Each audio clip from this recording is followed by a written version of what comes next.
So this month last year was the last alcoholic drink I decided to have. It's been over 365 days. So cheers to that. Wanted to celebrate with some wine, but I'm just drinking some juice. I made a video earlier this year about my decision to completely stop drinking. And throughout the year, obviously I've had many situations where I could have drank and many situations where most people would just give in. Even if they've been a few months without drinking, maybe in a social situation and peer pressure is a real thing, like a party, a bar, a club, a festival, a date, or any other community events. I've been on all of those and I still made the decision to not drink. I'm a bit proud of myself for that. And some of these events, I felt really weird being the only one not drinking. I felt really weird when I was offered a drink and I had to say no. And at times I felt judged, but most of the time in these situations, everyone was pretty understanding about it. And here is where my video comes in, as I want to share what I've learned over the last year and why I don't think I'll ever go back to drinking again. If you've been thinking about stopping cold turkey and you just need that final push,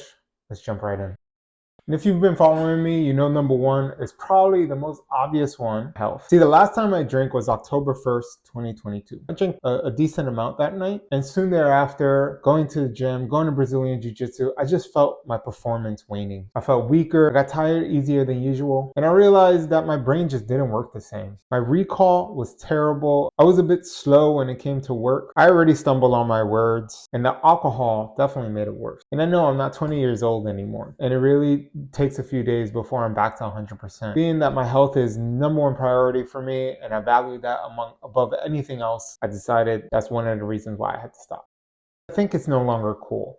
Remember back in the day, drinking is cool. You watch shows like Mad Men or any other of those shows and movies that take place during that time. Everyone always has some whiskey. It always looks cool that they're drinking and smoking. As I've been going to these social situations and have not been drinking, as an observant and curious person, I just want to know how people act, especially when you look at certain ages and what they do for a living. And I'm really here not to judge, but here we are. And of course, this is a generalization, and I'm sure many people make the conscious decision to drink because of what it affords them. Maybe they just value it. Maybe it helps them in social situations. But I noticed that people, especially those who are in like sororities, fraternities, or they went to specific colleges, they just miss those days, and they're doing these types of things well into their 20s, in their 30s, and even in their 40s. And as I observed this behavior, it made me sad to think that people just like to stay frozen. Ignore the fact that they're adults now, they have responsibilities, and just life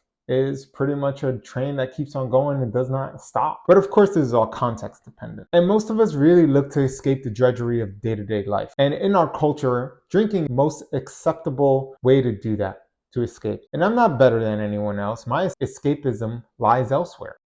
And finally, number three, and that's what I call WIIFM, or what's in it for me. I learned this through sales and how to think proactively with my clients. Though in this case, it also worked. And this brings me back to when I received a message during my time at Mount Shasta last year that I need to just quit drinking cold turkey forever. While I was there, I made a pros and cons list, and that list really helped to make that decision. And I talk more about that list and the pros and cons and that drinking video, so I'm not going to get into it here. But I just didn't see the value that drinking brought into my life at all. Luckily, I don't need it as a social lubricant, which is one of the pros that I put on it, and that's why most people use alcohol. And I've learned through trial and error how to have fun and be approachable, especially in social settings. And one of the things I always tell people is like, how do you enjoy it? Alcohol just does not taste good. Listen, ever since I stopped drinking, I feel absolutely great. Discipline helps a ton. I know I talk about it in almost all my videos, especially my shorts, how important discipline is. And the best part is that once you stop, it's so much easier not to go back. It's the momentum effect that I've also talked about. So at the end of the video, the audio died out. Right now, my audio is dead, so it's all charging, and I need to finish this because I haven't posted in 2 weeks. What I was trying to say to close out the video is if you've been on the fence on quitting drinking, this is your time. Try it out. Do it for 1 month, do it for 3 months, do it however long you need. And then see how you feel. See how it affects your social life. See how much money you save. See how you feel. You'll be surprised, especially with how you feel. And especially if you're a chronic weekend drinker. Try it out and let me know.